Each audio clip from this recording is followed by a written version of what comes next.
Hey, it's Greg McIntyre, and I thought I'd jump on and tell you how fun it is to deal with governmental permit employees and other employees. Okay, I'm not gonna rant. I hadn't done a Greg rant in a little bit, but I am gonna tell you a funny little story about Hendersonville, North Carolina. I love it. I love everybody in the permit office. See you soon.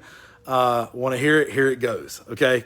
So this is par for the course. So, we've completed basically everything in the building.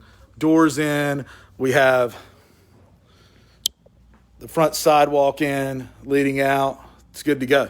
Don't have our signage in yet. That comes next, but we don't need a permit for that. We're looking for our permanent certificate of occupancy as compared to our temporary certificate of compliance or occupancy, okay? So the permanent was coming after we put that door in, that sidewalk in. We had that all done. So I called an inspector, okay? I called an inspector to come in. He came in, I think, Monday or maybe Wednesday. No, I'm sorry. He came in Wednesday, left those little notes. The green one says something scribbled on there. I can't really read, but I'm going to say we passed our electrical. That's how I'm going to interpret that. The second one, we were dinged for having a hole above the fuse box in a utility room, which was pre-existing, okay? So you got a pre-existing hole in a building you buy above a utility with open ceilings anyway. All the ceilings are open, okay? So that's hard to get to. In the temporary, inspection, nobody said a word about anything, okay? They said, good to go. That's not a big deal. That was pre-existing. So they come back for the final and they ding me. The red card was for that hole above the fuse box, okay? So here's the real meat of the story. I don't get mad about things. I'm not mad about that. Maybe a little frustrated, but I'm trying to exercise patience, okay? So, because this is the last step for me getting that permanent certificate of occupancy. So I went to Lowe's. I didn't get to it yesterday. I had a lot of legal fires I was putting out. Had a little time today. Went to Lowe's during lunch, and they sell 2x2 sheetrock, like small sheetrock kind of patches that were 2 foot by 2 foot. I cut it down to 18 inches by 18 inches. I had been told that it would be fine to put sheetrock just over that existing as a fix in a utility room, okay? I'm really meticulous about the rest of the space, but it's like, it's a utility room. It's got, something in there anyway, a fuse box in there anyway. This is a utility room. It's where we're keeping some supplies. We got to organize it a little bit. It's where we have our server stuff, And then here is the fuse box. So there was about a 14.25 high by 14.5 inch hole right there.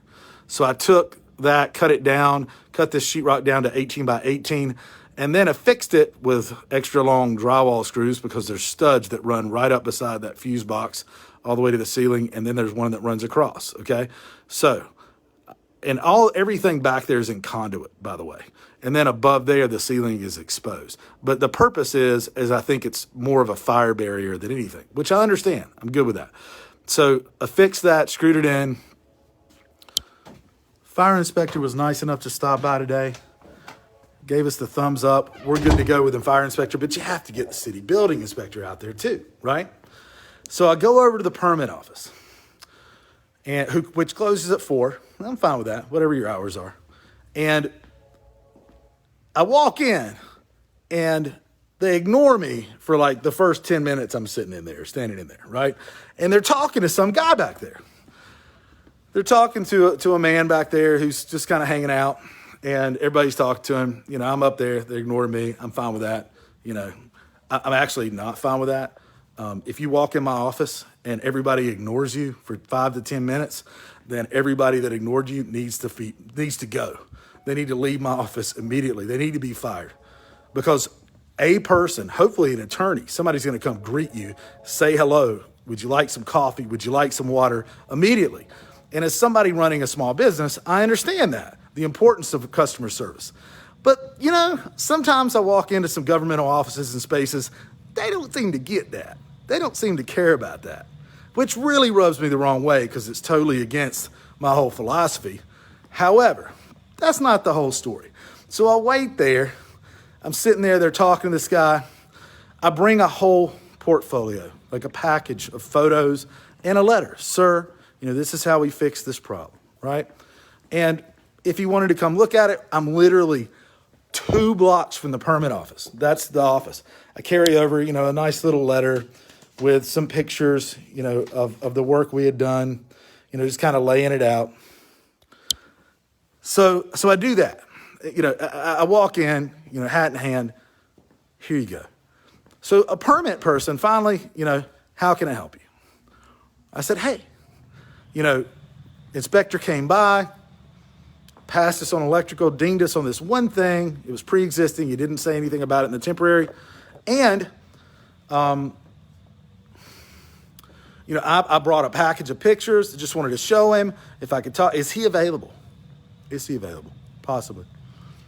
She's like, oh, that's what's his name. He just left. That was him. He was right here. The guy they were talking to the whole time was my inspector. He had come by while I wasn't here, and the rest of the people in the office had, let him inspect. So I didn't know that was him. But they said, oh, he just left. He retired today. So not only can we not get our permanent certificate of occupancy, but he's permanently retired, right? And he was there for 10 minutes sitting there while I was sitting there.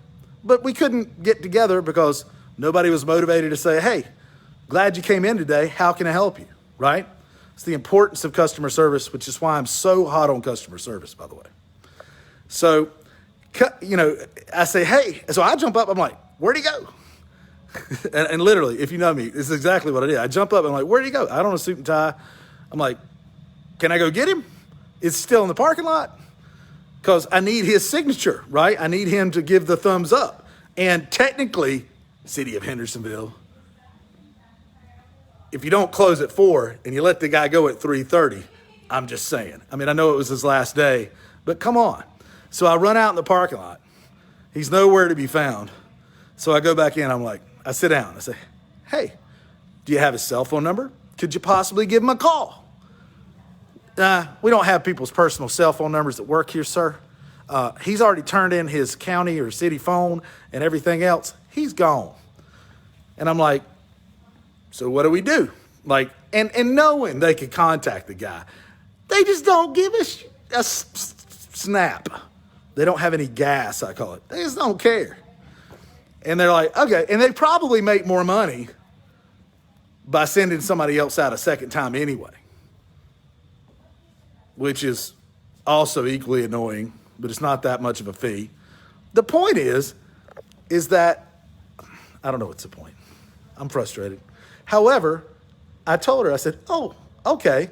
And on the outside, I was just as cheery as I could be. Tuesday isn't that far from today. So, because she told me, hey, we can send another inspector out. He can be out there Tuesday. And I'm like, okay, I'll see you Tuesday. So we got another inspector coming out Tuesday to look at that. Hopefully we'll get the thumbs up then. But I'm just saying, if you help people and you're cheery when they come in, it makes things easier. Or how can I help you? Jump on it.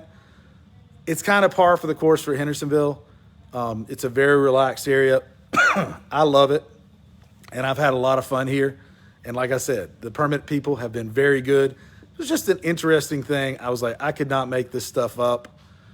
So, like, a writer from a TV show should hire me just to, like, Allison, we need to have, like, The Office Part 2 in our office all the time. Okay. That's what we need to do. So I wish the inspector that retired today a great and happy retirement. I really do. And Tuesday is not that far from Friday, so it's a great exercise in patience for me. Don't you think so, Allison? Yeah. I think so, too. You guys have a great July 4th. Have a great weekend.